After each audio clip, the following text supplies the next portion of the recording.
सब लोग कहता हमरा लगे कंप्लेन कर दिलो कि ई गीत तो पूरी कैसेट से सुनले बनी सर निशा जी से जौन उम्मीद बा हमनी के एकदम माटी के खाटी जौन बोली भोजपुरिया फगुआ वाला फगुआ अब होली मिलन पर्व बढ़ले बा तो होली वाला बात हो एकदम और फेमस गीत एगो लइका लिख के देले बा। अच्छा आधा बात हम कहे आधा रउआ लोगन कहे कोरस वाला अच्छा रउआ कही लेका ना बोल करी कि सखी बुढ़ावा बोला ना भैया बाबा तो कहीं हम पहले हैं कि सखी बुढ़ावा फूल के बोला फूल के कि सखी बुढ़ावा असे जिया करो जो रोजो नासे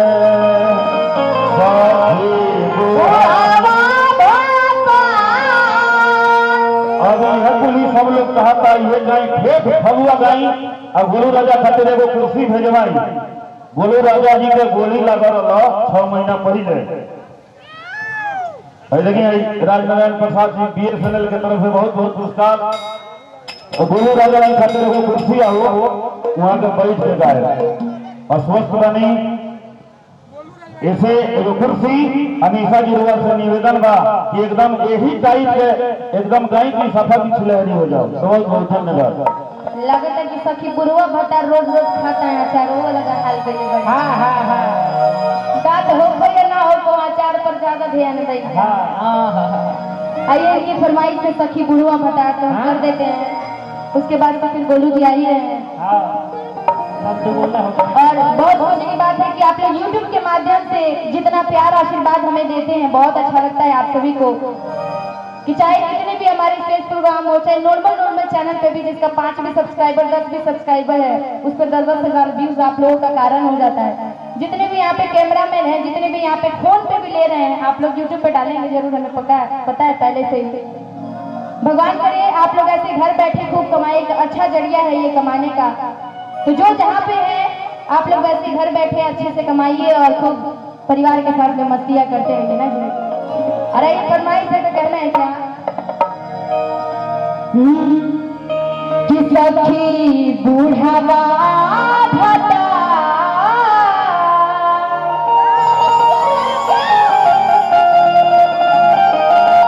अभी एनर्जी से आई ना काहे से कि वो लोग भी जाना था कि निशा उपाध्याय को एनर्जी तभी आती है जब इधर से एनर्जी आप लोग देते हैं ना जी। तो सूखे में राय बैठे रहेंगे तो फिर तो हो गया प्रोग्राम सक्सेस हो जाएगी। तो इधर से आप एनर्जी देते रहेंगे ना तो फिर पावरफुल रहेंगे।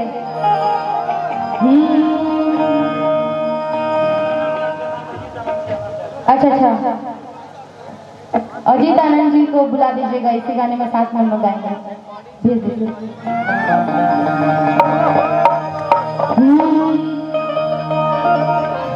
सखी बुढ़ावा भत्ता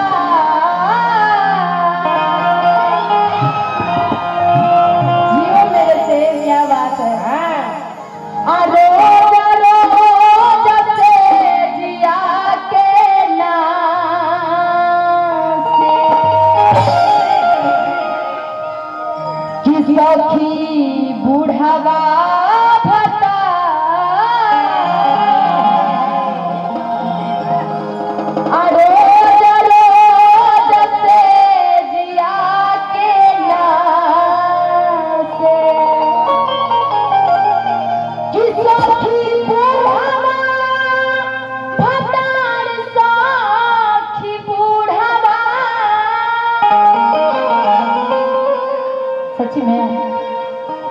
इधर घूम के बोलो कौन है में से कौन है बताओ तो कोई घर पर है मूछ वाले दादाजी बड़ा मुस्कुरा रहे हैं समझे तो नहीं कोई बात ना अच्छा बात है समझे के चाहिए। ये तो समय है ना जैसे कि मान इनके के मोछ पर ध्यान भी लोग तनी कितना अच्छा लगता है काला काला कोट है काला काला मोछ है बात लाजवाब है आपका कि सखी बुढ़ावा भत्ता रोज रोज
के लिए आइए ना स्टेज पर। हेलो हाँ हाँ चलिए आइए ना, आराम आराम से आराम से।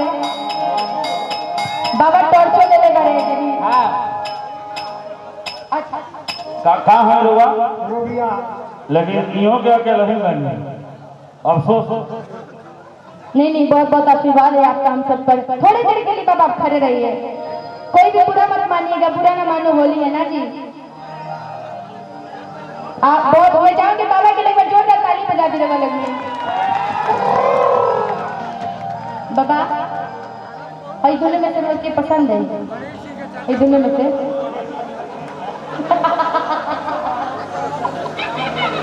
थोड़ा देर खातिर बाबा रुक जाइए। अच्छा मीठा ही से ढाल हुआ, ठीक बा जाए। बाबा के दुनिया में से कोई पसंद ना है, न काली लगी न गोल्डन लगी ना जी। हाँ रंगों तो बनी लगी है। चलिए बाबा की तरफ से, बाबा ये बाबा कौन नहीं थे ना कि सखी बूढ़ावा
हवा